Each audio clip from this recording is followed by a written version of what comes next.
सोलापुरातील विणकर बांधवांच्या कौशल्याचा उपयोग त्यांच्या अर्थार्जनासाठी व्हावा आणि सोलापूरची उत्पादनं राज्यभर तसंच देशभरात विकली जावीत, यासाठी सोलापूरच्या हातमाग उत्पादनांना बाजारपेठ मिळवून देण्याकरता प्रयत्न करू, असं आश्वासन आमदार देवेंद्र कोठे यांनी दिलं. भारत सरकारच्या वस्त्र मंत्रालयातर्फे विणकर सेवा केंद्राच्या वतीनं शुक्रवारी 12वा राष्ट्रीय हातमाग दिन साजरा करण्यात आला.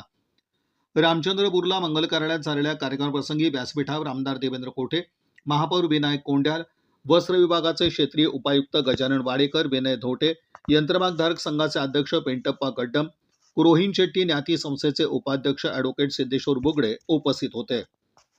आमदार देवेंद्र कोठे म्हणाले की 7 ऑगस्ट 1905 रोजी स्वदेशी चळवळ सुरू झाली. त्याची आठवण म्हणून पंतप्रधान नरेंद्र मोदी यांनी 12 वर्षापूर्वी 7 ऑगस्टला राष्ट्रीय हातमाग दिन म्हणून साजरा करण्याचं आवाहन देशाला केलं होतं. त्याला देशभरात प्रचंड प्रतिसाद मिळत आहे.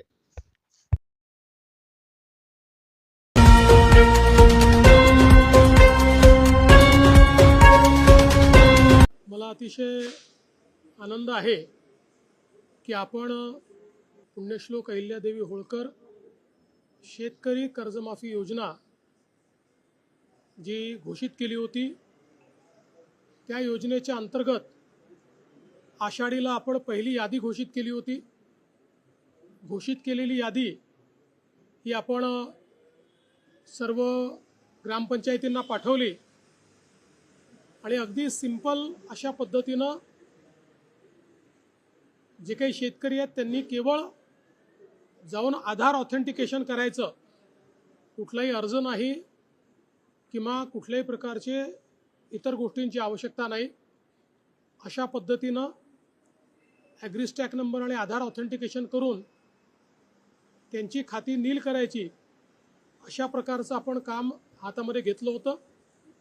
आज जवळपास 5029 कोटी रुपये हा पहिला हप्ता 6,22,207 शेतकऱ्यांच्या खात्यामध्ये गेला आहे आणि ही खाती नील झालेली आहेत.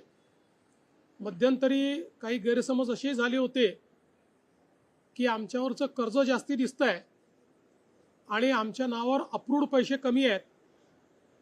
त्याचं कारण जे काही NPAवर लावलेलं व्याज होतं, त्या व्याजामुळे ते जास्त दिसत होतं. बँकांनी ते व्याज रद्द केल्यामुळे आता अकाउंटमधले पैसे आणि शासनाने त्यांच्या अकाउंटला भरलेले पैसे, म्हणजे कर्जाचे पैसे अकाउंटमधले आणि शासनाने भरलेले पैसे हे सारखे असल्यामुळे ही अकाउंट नील झालेली आहेत.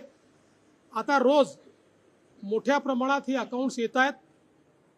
अशी व्यवस्था केलेली आहे की जसे जसे अकाउंट्स येतील, ऑथेंटिकेट होतील, तसं तसं त्या खात्यांमध्ये पैसे जातील. अजूनही म्हणजे जवळपास हे 18-19 लाख अकाउंट जे आहेत याची प्रोसेस चालली आहे. 12 लाख अकाउंट जे आहेत हे बँकांना परत पाठवलेले आहेत, कारण बँकांनी त्यात चुका केलेल्या आहेत.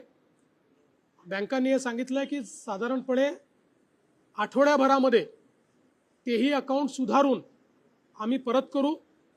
त्यामुळे मला असं वाटतं की आता हे जे काही सगळे अकाउंट्स आहेत हे सगळे क्लिअर होऊन आणि त्याच्यामध्ये पैसे टाकण्याची सुरुवात झालेली आहे.